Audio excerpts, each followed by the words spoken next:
Welcome, everybody. How are you? Are you fine? This video lesson is English with Arduino. ዛሬ የምትማሩት ቮካብለሪ ኦር ወርድስ ዘ ሚኒንግ ኦፍ ወርድስ ነው። ኒው ወርድስ ነው። ዩኒት 1 ላይ የሚያተኩረው ታይፕስ ኦፍ ጆብ ኦር ኔምስ ኦፍ ጆብ ነው። ፓርት 1 ይሄ ስንት ክፍል አለው መሰላችሁ? 6 ክፍል አለው።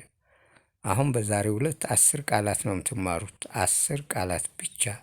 ለምሳሌ ካርፔንተር፣ ሚሰን፣ መካኒክ፣ ቴክኒሻን፣ ድራይቨር፣ ማርቻንት፣ ሾፕኪፐር፣ ቡቸር፣ ቴለር፣ ዊቨር የሚሉትን ትማራላችሁ። ጠቀሚታው ምንድን ነው? ቃላት የማወቅ ጠቀሚታው እንግሊዘኛ እንድታወሩ እንድትናገሩ፣ ትርጉሙ ካወቃችሁ ማውራት ትችላላችሁ፣ መጻፍ ትችላላችሁ፣ ማንበብ ትችላላችሁ። ትርጉሙና ንባቡን ካወቃችሁ አነባበቡ እና አራቱን ስኪሎች ማወቅ ትችላላችሁ ነው ማለት ነው በቀላሉ። እና ካታጎራይዝድ አሁን ስለ ጆፕ ነው። ከጆፕን ሲጨርስ ደግሞ ታይፕስ ኦፍ ክሮፕ ኦር ኔምስ ኦፍ ክሮፕ የእህል አይነቶችን ትማራላችሁ ማለት ነው። ከዛ ታይፕስ ኦፍ ፍሩት እንደዛ እያለ ይሄዳል። ቴም አኒማልስ፣ ዋይልድ አኒማልስ እያለ በየፈርጃቸው ነው ማስተምራችሁ እና ይሄ ለእናንተ ይጠቅማል። በተለይ ዝቅተኛ ክፍል ኤሌመንታሪ እነኝህን ቃላቶች የምታውቁ ከሆነ እንግሊዘኛ ችሎታችሁ የእንግሊዘኛ የመናገር የመጻፍ የማንበብ ችሎታችሁ ይዳብራል ማለት ነው። እና ዋናው ወደዚህ ያዞርኩ ከግራመር እንግሊዝ ቃላቶቹን አውቃችሁ እንግሊዘኛ በደንብ እንድታወሩ እንድትናገሩ ነው። እሺ እንጀምር እንግዲህ አሁን ዩኒት 1 ኔምስ ኦፍ ጆብ ፓርት 1 ነምበር 1 ካርፔንተር። አዳምጡኝ አሁን በደንብ ካርፔንተር አነባበቡንም ትርጉሙንም። ካርፔንተር a person who makes or repairs things from wood, objects and nails. እንጨቶችን የተለያዩ እንጨቶችን በመጠቀም ቤት የሚሰራ፣ አልጋ የሚሰራ፣ ጠረጴዛ ወንበር የሚሰራ ሰው ወይም የሚጠግን ሰው አናጢ ይባላል። አናጢ ማለት ምንድን ነው? ካርፔንተር ይባላል በእንግሊዝኛ ማለት ነው። አዳምጡኝ በኋላ ጠይቃቸዋለሁ። 2 ሚሰን a person who makes things from stone and cement. ይሄ ደግሞ ከድንጋይ፣ ከአሸዋ፣ ከሲሚንቶ፣ ከብሎኬት ተጠቅሞ ህንፃ ግንብ የሚገነባ ሰው ግንበኛ ይባላል። በእንግሊዝኛ ሚሰን ይባላል። 3 መካኒክ a person who repairs, mends cars, buses and trucks. የተበላሹ መኪናዎች የሚሰራ ወይም የሚጠግን ሰው መካኒክ ይባላል። 4 ቴክኒሻን a person who repairs, mends computers, electronics, medical labs etc. ይሄ ደግሞ ምንድን ነው? አይሮፕላን የሚጠግን፣ ኮምፒውተር፣ መብራት፣ ሬዲዮ፣ ቴሌቪዥን ሲበላሹ የሚሰራ ሰው ምን ይባላል? ቴክኒሻን። መካኒክና ቴክኒሻን ልዩነት አላቸው። መካኒክ የመኪናዎች ሲሆን ቴክኒሻን ደግሞ ከኤሌክትሪክና ከኤሌክትሮኒክስ ጋር የተያዙ ነገሮችን ብልሽቶችን የሚያይ ነው ማለት ነው። ሁለቱ የተለያየ ትርጉም ነው ያላቸው። ቴክኒሻን ማለት መካኒክ ነው፣ መካኒክ ማለት ቴክኒሻን ነው እንዳትሉ።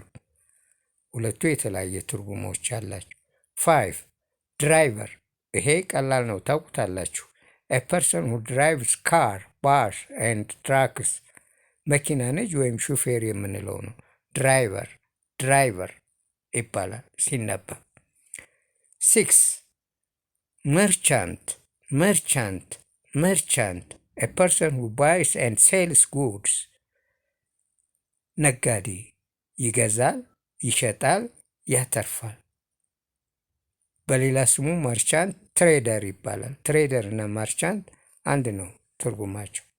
7 ሾፕኪፐር፣ ይሄንን ታውቁታላችሁ ታች ክፍል። ሾፕኪፐር a person who sells goods in a shop፣ ሱቅ ሆኖ ሸቀጣሸቀጦችን የሚሸጥ የሱቅ ሸቀጣሸቀጦችን የሚሸጥ ሰው ባለቤትም ሊሆን ይችላል የሱቁ፣ ወይም ተቀጥሮም ሊሆን ይችላል። ሾፕኪፐር ይባላል። ሱቁ ውስጥ በመሆን እቃ የሚሸጥ ማለት ነው። 8 ቡቸር a person who sells meat፣ ስጋ የሚሸጥ ስጋ ሻጭ ምን ይባላል? ቡቸር ይባላል በእንግሊዘኛ። ነምበር 9 ቴይለር a person who makes clothes፣ የልብስ መኪና ተጠቅሞ ልብስ የሚሰፋ የተለያዩ ልብሶችን የሚሰፋ ሱፍ ሊሆን ይችላል። ይሄ ምን ይባላል? ቴይለር። ነምበር 10 ዊቨር a person who weaves ፋብሪክ ማለት ዊቨር ሸማኔ ማለት ነው። ሸማኔ እንደምታውቁት የአገር ባህል ልብስ የሚሰራልን ምን በመጠቀም ነው?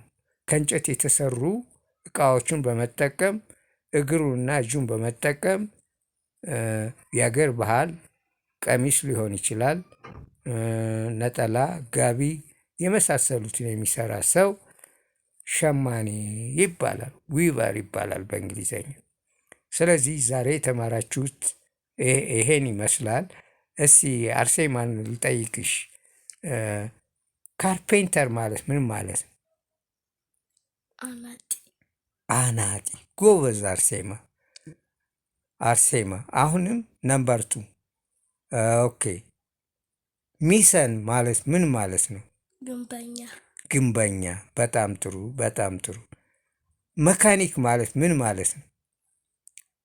መካኒክ ማለት የተሻለ መኪናን የተበላሸ መኪና የሚሰራ ማለት ነው። ቴክኒሻን ደግሞ አውሮፕላን፣ ኮምፒውተር፣ መብራት ምናምን የሚሰራ እነዚህ ሲበላሹ የሚሰራ ሰው ቴክኒሻን ይባላል። ድራይቨር ሹፌር ወይም መኪና ነጅ ማለት ነው። እሺ። ሾፕኪፐር የሱቅ ነጋዴ። መርቻንት ነጋዴ። ኦኬ። ቡቸር ስጋ ሻጭ። ቴይለር ልብስ ሰፊ። ዊቨር ሸማኔ። አዎ፣ እነዚህን እንዳትረሽ፣ ወደፊት በደንብ ማወቅ ነው። በደንብ ማወቅ ደጋግመሽ ቪዲዮን ሌሎቻችሁም ደጋግማችሁ ቪዲዮን ካያችሁ ቃላቶቹን ትይዛላችሁ። ሌላው በመጨረሻ ቴስት ልሰጥ፣ ዩኒቱን ሲጨርስ ቴስት ልሰጥ እችላለሁ። ዩኒቱን ታይፕስ ኦፍ ጆብ የሚለውን 6ቱን ፓርት በመጨረስበት ሰዓት እና ጥሩ ውጤት የደፈነ ተማሪ ምናልባት ሽልማት ልሰጠው እችላለሁ። በደንብ ተከታተሉ ቪዲዮን። ዛሬ እዚህ ላይ እንጨርሳለን። see you until we meet for the next video lesson. Bye bye.